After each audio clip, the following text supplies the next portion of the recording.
Selamat malam sahabat, kali ini kita akan membahas The Blacklist Season ketiga episode 2 dengan judul Marvin Gerard Blacklist nomor 80. Adegan dimulai dengan Elizabeth Keen yang akan diinterogasi oleh agen Rusia Mikhail Kozlov, tapi Keen mengatakan bahwa dia kesini bukan untuk berbicara dengan bawahan sepertimu. Lalu Keen mengarahkan pandangannya ke CCTV dan dia berkata dia adalah Masya Rostova, seorang agen FES yang sudah menyelesaikan misinya dan menyampaikan keinginannya untuk bertemu langsung dengan kepala intelijen dengan memakai bahasa Rusia agar terlihat meyakinkan. Lalu muncullah Alexander Raskovic, seorang kepala agen intelijen FES untuk Amerika, yang mengatakan mengapa Keen bersikeras melakukan penyamaran ini, padahal semua tahu bahwa Keen sedang berbohong. Keen mengatakan niatnya untuk melindungi diri, dan meminta bantuan kekebalan diplomatik secara tertulis, karena Keen merasa dirinya dan Rusia sedang dijebak oleh elit global, yang lebih dikenal dengan sebutan cabal. Cabal berniat menyalakan kembali perang dingin antara Rusia dan Amerika. Raskovic mengatakan keputusannya dia akan membantu Keen, asalkan Keen mau dipindahkan ke Moskow untuk dilakukan pembekalan. Walaupun Keen sempat menolak, tapi pada akhirnya Keen menyetujui keputusan tersebut.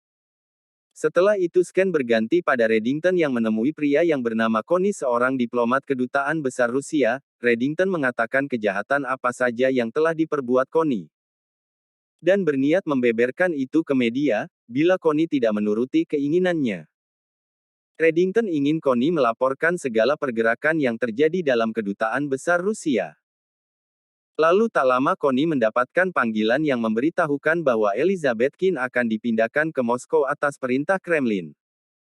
Di situ Reddington menanyai siapa yang menyuruh Kremlin. Connie menjelaskan keputusan itu disahkan oleh lembaga pelayanan.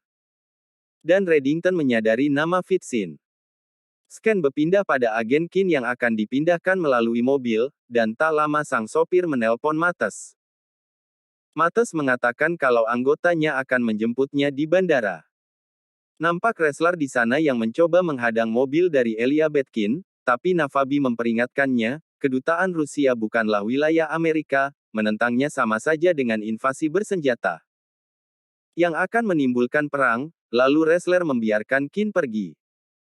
Tak lama ada panggilan dari Reddington yang memperingatkan wrestler untuk mencegah kepergian Keen, karena Reddington menyadari bahwa Keen sedang dijebak dan akan dibunuh. Wrestler langsung melakukan pengejaran dan menabrak mobil yang ditumpangi Keen dari belakang, dan terjadilah baku tembak antar kedua mobil tersebut. Akhirnya wrestler berhasil memenangkan duel tersebut dengan menyerempet mobil pihak Rusia sampai menabrak dinding pembatas pinggir jalan. Tapi sayang Keen berhasil kabur dari mobil dan segera menghubungi Reddington untuk bertemu. Lalu scan berpindah pada kantor FBI. Nampak Raven yang meminta Harold Cooper untuk pensiun karena desakan dari Gedung Putih, dan di sini terungkap bahwa yang membunuh Jaksa Agung adalah Karakurt. Tapi pihak Amerika mengarahkan tuduhannya pada Elizabeth Keen. Nampak Keen yang sudah bertemu dengan Reddington di sebuah bar. Reddington mengatakan bahwa mencari perlindungan kepada Rusia adalah sesuatu yang berbahaya, kau seperti melemparkan dirimu ke tangan cabal dan siap untuk mati. Lalu scan berpindah ke markas FBI, nampak Raven yang menegur wrestler, karena telah menyerang transportasi diplomatik. Wrestler menjelaskan bahwa mobil itu telah dibajak oleh cabal. Wrestler yakin dia telah melakukan hal yang benar, dan siap mundur dari Satgas bila keputusan tersebut terbukti bersalah. Lalu nampak Mates yang mendatangi rumah sakit tempat sopir pihak Rusia dirawat. Mates berniat mengakhiri hidupnya karena FBI pasti akan segera datang untuk melakukan interogasi. Dan di sini terlihat FBI telah menemukan lokasi Keen dan Red di sebuah bar, dan segera mengepung tempat tersebut. Wrestler mencoba maju, dan memulai negosiasi dengan Reddington di sana. Reddington meminta kendaraan lapis baja yang akan membawanya ke landasan tujuannya, dan meminta wrestler untuk membawa Marvin Gerard ke hadapannya. Red mengancam akan membunuh Sandera tiap setengah jam, bila FBI tidak segera memenuhi permintaannya. Tak lama kita ditunjukkan sosok Marvin Gerard. Marvin Gerard adalah seorang pengacara yang paling dihormati dalam dunia kriminal, yang saat ini sedang dalam menjalani hukumannya dan akan bebas bersyarat dalam waktu kurang dari seminggu. Marvin membantu Reddington mengidentifikasi file Fulcrum untuk menemukan sedikit petunjuk. FBI memutuskan untuk menerobos masuk ke dalam bar, tapi Reddington dan timnya berhasil kabur lewat pintu rahasia di belakang bar. Reddington memberikan kebebasan lebih cepat pada Marvin. Dan membawa tunangan Marvin untuk menjemputnya sebagai ganti telah membantu Red. Setelah itu terjadi perbincangan menarik antara Kin dan Red. Red menceritakan bahwa dia bermimpi suatu hari nanti dia ingin menjadi kapten kapal, berada di laut di tengah malam.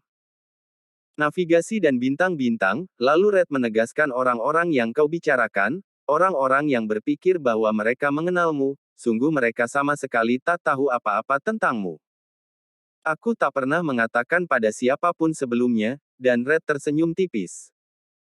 Kau tak bisa melakukan hal konyol yang kau inginkan dalam hidup, kau harus membuat pilihan, kau harus mencoba untuk bahagia dengan mereka, tutup Reddington. Scan berpindah pada Harold Cooper yang mencari tahu identitas Karakurt, dan juga nampak Mates yang menyiksa Dembe untuk mencari tahu keberadaan Reddington. Dan di akhir film kita ditunjukkan Tom Kin yang menghampiri agen Ressler. Kembali kita ditunjukkan ending yang sangat menarik, yang membuat kita penasaran untuk segera menonton episode selanjutnya. Terus saksikan channel ini dan jangan lupa subscribe untuk membantu channel ini berkembang.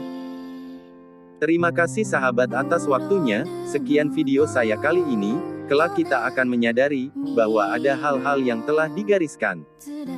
Meski itu tidak menyenangkan, tapi begitulah semesta bekerja.